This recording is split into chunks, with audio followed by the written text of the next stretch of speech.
Welcome to this CA Final IDT revision session on customs tariff and classification of goods. In this chapter, we'll understand how goods are classified under the Customs Tariff Act 1975, how the Harmonized System of Nomenclature or HSN works, and most importantly, how the rules of interpretation help determine the correct classification. Since customs duty depends directly on classification, mastering this topic is essential not only for exams, but also for practical customs compliance. Let's begin with the importance of classification. Before customs duty can be calculated, the goods must first be classified correctly. Classification is the foundation of customs assessment because the applicable rate of duty depends entirely on the classification assigned to the goods. For this purpose, India follows the Harmonized System of Nomenclature, commonly known as HSN, as specified under the Customs Tariff Act 1975. Think of classification as assigning the correct identity to a product. If the identity is wrong, the duty calculation will also be wrong. Therefore, accurate classification is the first and most important step in customs law. The Customs Tariff Act 1975 contains two important schedules. The first schedule deals with goods that are liable to import duty, while the second schedule covers goods that are liable to export duty. Together, these schedules provide the legal framework for levying customs duties on international trade transactions. Whenever goods enter or leave India, their classification and applicable duty are determined with reference to these schedules. Understanding this structure helps us navigate customs tariff provisions systematically. The Indian customs tariff is based on the Harmonized Commodity Description and Coding System, popularly known as HSN. It is an internationally standardized system used worldwide for classifying traded products. The HSN was developed and is maintained by the World Customs Organization, or WCO, which was earlier known as the Customs Cooperation Council. The biggest advantage of HSN is uniformity. A product classified in one country can be identified consistently across many countries, making international trade smoother and reducing classification disputes. Every product in customs is classified through an 8-digit coding structure. The first 4 digits represent the heading, which identifies the broad category of goods. The next 2 digits create the subheading, providing further classification. The final 2 digits form the tariff item, giving the most detailed level of classification. A very important exam point is that customs duty rates are specified only at the tariff item level, that is, the complete 8-digit code. Therefore, reaching the correct tariff item is essential for determining the exact duty payable. The first schedule, which deals with import duties, is organized into a systematic legal structure. It contains 98 chapters grouped into 21 sections. Sections broadly classify goods into major categories, while chapters deal with specific classes of goods. At the beginning of each chapter, chapter notes are provided. These notes have absolute legal authority and play a crucial role in determining classification. In practice, many classification disputes are resolved directly through these chapter notes, making them one of the most important components of the tariff structure.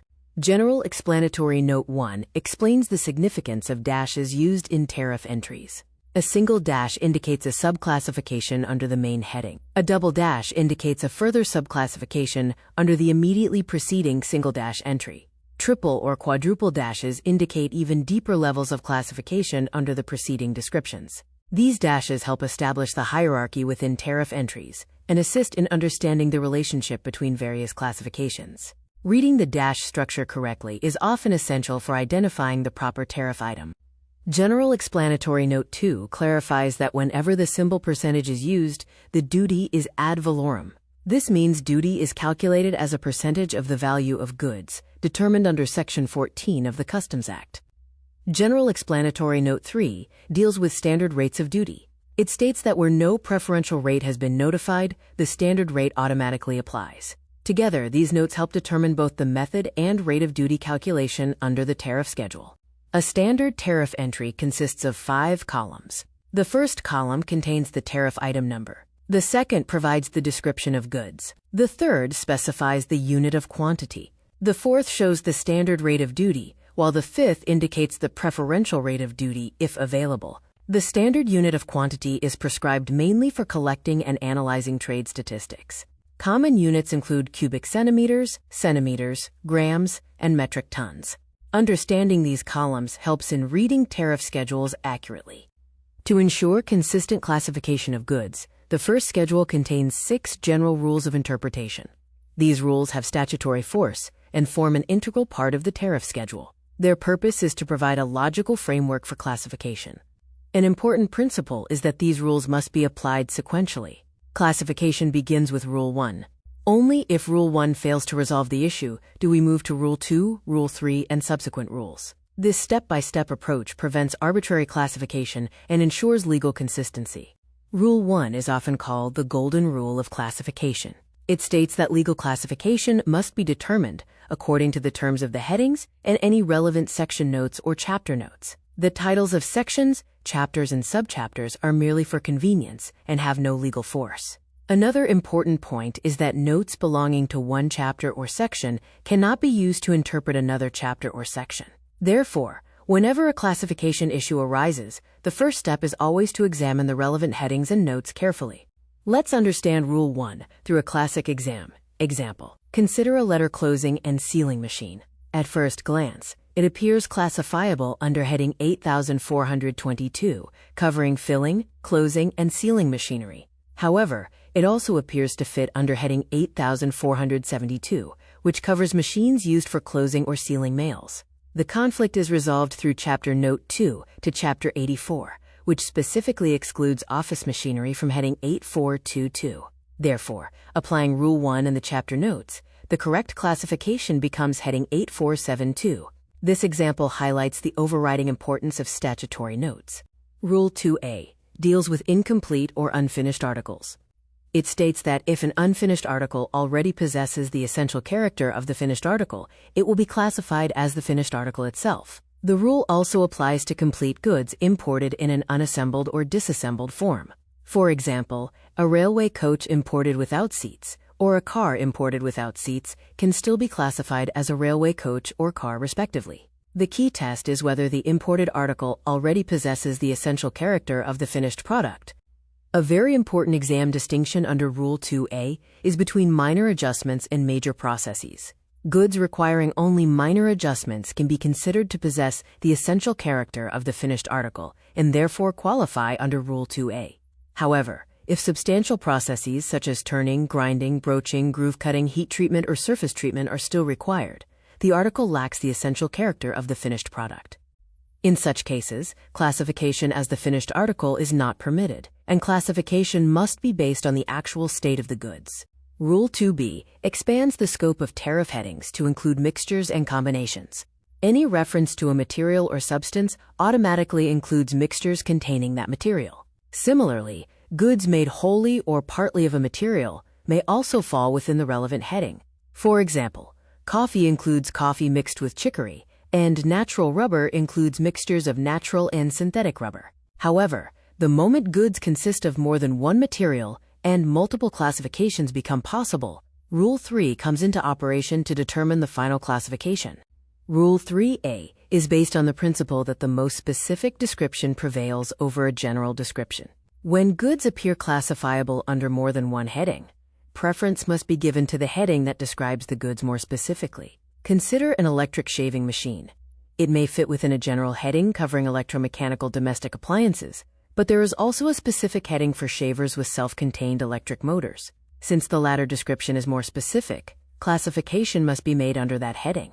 Specificity always takes priority over generality. Rule 3B applies when Rule 3A cannot resolve the classification issue.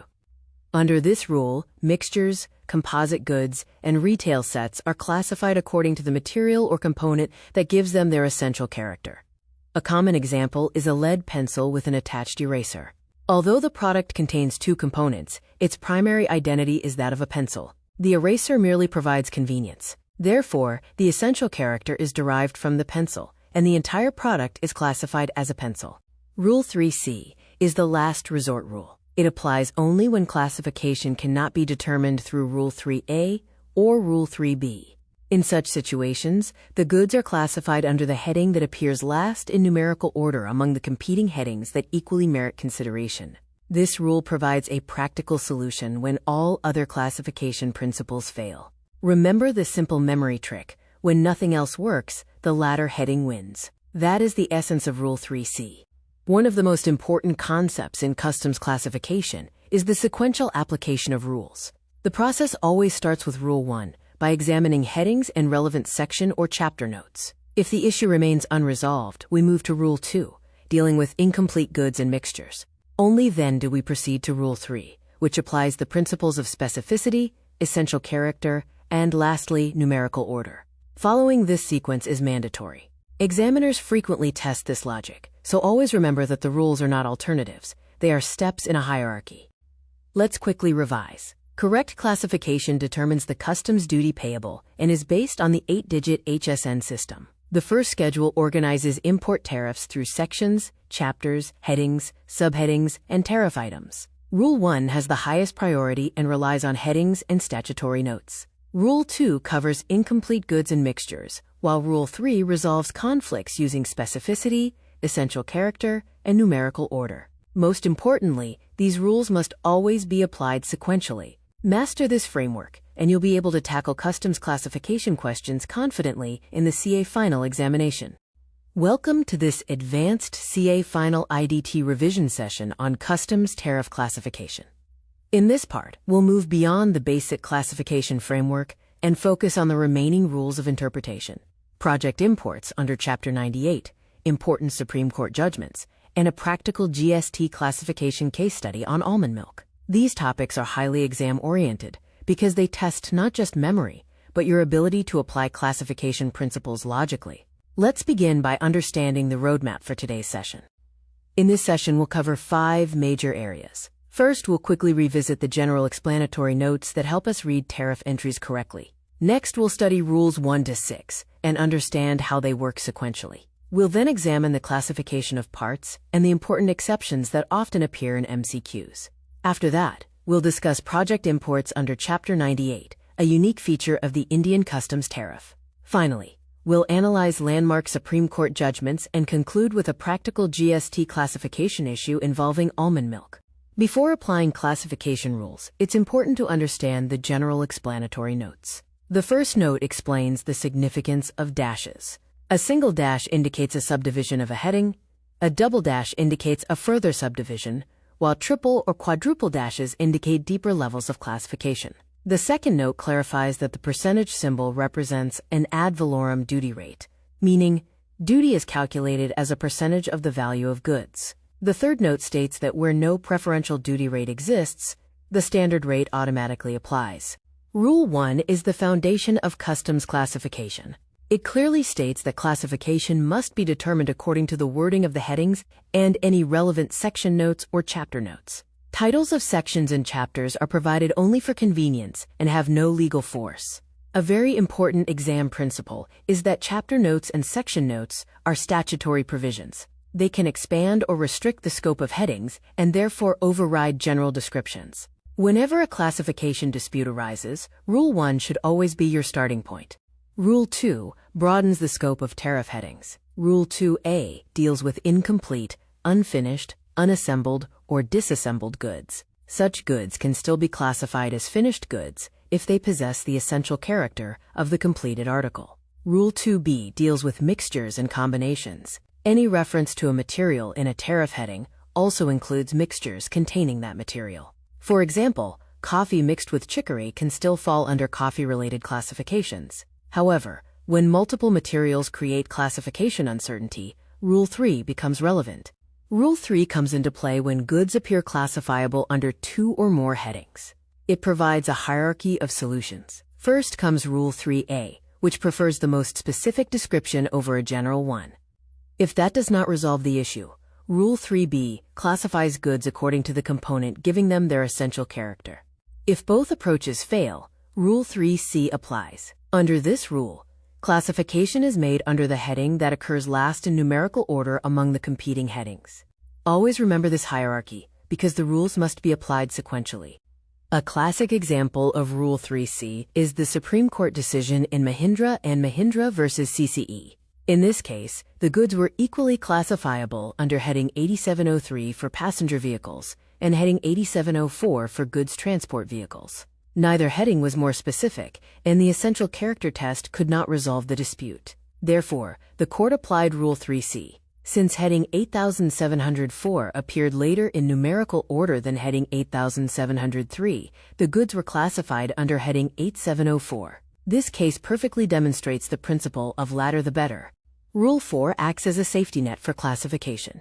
It applies only when goods cannot be classified under Rules 1, 2, or 3. Under Rule 4, goods are classified under the heading applicable to products to which they are most akin, meaning most similar in nature or function. Consider plastic films used to reduce sun glare on windows. There is no specific tariff entry for such products. Therefore, they are classified under the heading for plastic blinds because they perform a similar function and are most akin to them. Rule 5a deals with specially designed containers and cases. A case will be classified together with the article it contains if 3 conditions are satisfied. First, it must be specially shaped or fitted for that article. Second, it should be suitable for long-term use. Third, it must be presented and sold along with the article. Examples include camera cases, musical instrument cases, or jewelry boxes. Even if the case itself is expensive, separate classification is not required. However, this rule does not apply if the container itself gives the entire item its essential character. Rule 5b deals with ordinary packing materials and containers. If packing materials are normally used for packing particular goods and are supplied along with them, they are classified together with the goods. Examples include cardboard boxes, wrappers, and packaging containers. However, there is one important exception. If the container is durable and clearly suitable for repetitive use, separate classification becomes necessary. Gas cylinders are the classic example. Since they are repeatedly used and possess independent utility, they are classified separately from the gas they contain. Rule 6 governs classification within subheadings. Once the correct heading has been identified, classification at the subheading level must be determined according to the wording of the subheadings, relevant notes, and preceding interpretative rules. The most important principle here is comparability. Only subheadings at the same level can be compared. In other words, you cannot compare a subheading under one parent heading with a subheading under another parent heading. This rule ensures consistency and logical progression within the tariff structure. Classification of parts is especially important for machinery, electrical equipment, vehicles, and instruments. The general rule states that parts suitable solely or principally for a specific machine are classified along with that machine. However, there are 2 major exceptions. First, parts of general use, such as nuts, bolts, and screws, are classified under their own headings, rather than as machine parts. Second, if a specific heading exists for a particular part, that heading must be used instead of the broader machine heading. These exceptions are frequently tested in exams. Chapter 98 is a unique feature of the Indian customs tariff. While the international HSN system contains 97 chapters, India introduced Chapter 98 to simplify assessment of large-scale projects. Imagine establishing a power plant or industrial project that requires importing hundreds of different items. Assessing each item separately would be extremely complex. Project import regulations solve this problem by applying a single consolidated customs duty rate to all eligible imports. This significantly simplifies customs procedures for large infrastructure and industrial projects. Project import benefits are available for the initial setup or substantial expansion of eligible units such as industrial plants, irrigation projects, power projects, mining operations, and oil exploration projects. Heading 9801 covers machinery, apparatus, instruments, appliances, components, and raw materials required for the project. However, spare parts, consumable stores, and raw materials imported under this scheme cannot exceed 10% of the value of project goods. Another important point is that individual exemption notifications continue to apply even when goods are assessed under the project import scheme. 2 landmark judgments provide important principles for classification. In Saurashtra Chemicals, the Supreme Court held that section notes and chapter notes are statutory provisions that can expand or restrict headings and therefore have overriding effect. In Maestro Motors, the court clarified the treatment of exemption notifications. If an exemption notification specifically mentions a tariff heading, classification rules must be applied. However, if the notification exempts a product merely by name, the exemption remains available even if the product is classified differently for assessment purposes. The Hewlett Packard case addressed classification of laptops imported with preloaded operating systems. The importer attempted to classify software separately to claim an exemption. However, the Supreme Court observed that a laptop cannot function without its operating system. Therefore, the laptop and software formed one integrated product. The court held that both must be classified together as a laptop under heading 84.71 and valued as a single unit. This case highlights the practical application of essential character and functional dependency principles. The almond milk case is a fascinating example of tariff classification. The question was whether almond milk should be treated as a fruit-based preparation under Chapter 20 or as a beverage under Chapter 22. The key issue was the legal identity of almonds. Although commonly referred to as dry fruits, the customs tariff classifies almonds as nuts under Chapter 8. Since Chapter 20 primarily deals with fruit and vegetable preparations, almond milk could not be classified there. This demonstrates how tariff language overrides common commercial terminology. Once Chapter 20 was ruled out, classification shifted to Chapter 22 dealing with beverages. The entry for fruit pulp or fruit juice-based drinks was not applicable because almonds are not fruits. The entry for beverages containing milk was also inapplicable because almond milk contains no dairy milk. Therefore, almond milk fell under the residual category of other non-alcoholic beverages under Tariff Item 220-29990. As a result, it attracts GST at 18%. This conclusion was further supported by an official CBIC clarification. Let's quickly revise the 6 rules of interpretation.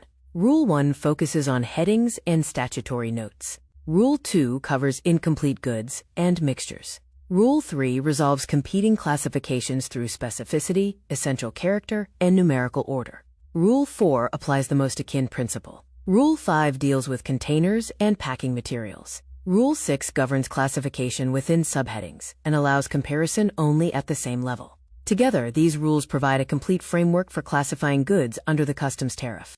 As you prepare for the CA final examination, remember 4 key points. First, always apply the rules of interpretation sequentially and never jump directly to Rule 3. Second, section notes and chapter notes have overriding authority and often decide classification disputes. Third, pay close attention to exceptions, especially under Rule 5 and classification of parts. Finally, strengthen your answers by quoting landmark judgments such as Mahindra and Mahindra, Saurashtra Chemicals, Maestro Motors, and Hewlett Packard. Master these principles, and customs classification questions will become far easier to tackle in the exam.